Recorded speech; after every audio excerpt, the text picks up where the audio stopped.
recall reading a book where it's very cringy. They either die, they don't live. I don't know. Well, in this book, Lost in the Pacific, 1942, I will be reading a part from this book where these military men are in a plane and they have to land on the water because they're running out of fuel. They assign themselves places in the three rafts. Rickenbacker, Adamson, and Bartek would share one of the large rafts. Cherry, Whitaker, and Reynolds would take the other. DeAngels and Sergeant Alex, the smallest guys aboard, would take the tiny two-man raft they had stashed in the rear.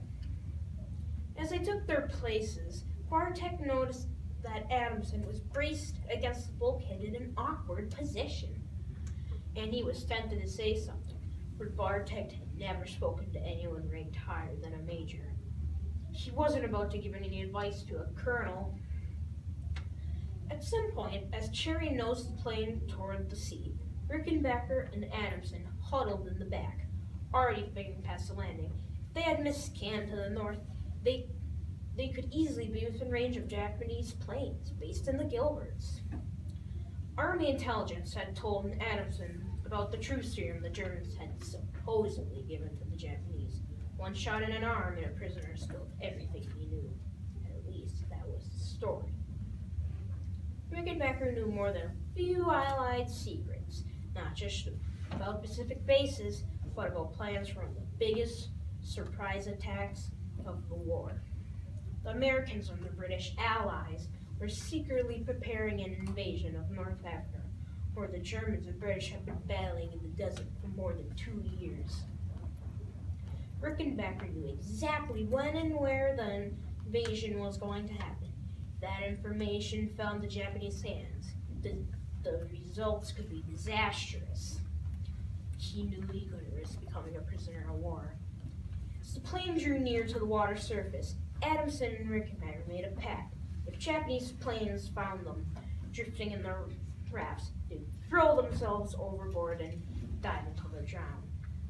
But even that grim plan was based on the optimistic guess that they would first survive the impact of the unforgiving ocean. The shock from the crash landing did not last long. In the co-pilot's seat, seconds after the plane hit the water, Jim Whitaker tore off his safety belt. He turned to see how the rest of the crew had fared. Johnny Bartek had released one of the forward life rafts and was struggling with the other. Whitaker grabbed the pull cord and yanked. The packets dislodged from its compartment. The carbon dioxide canister was supposed to uncork automatically and inflate the raft with a whoosh.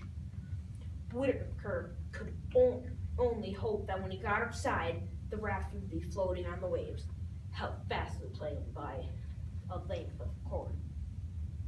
Whitaker and Cherry moved aft to check on the others.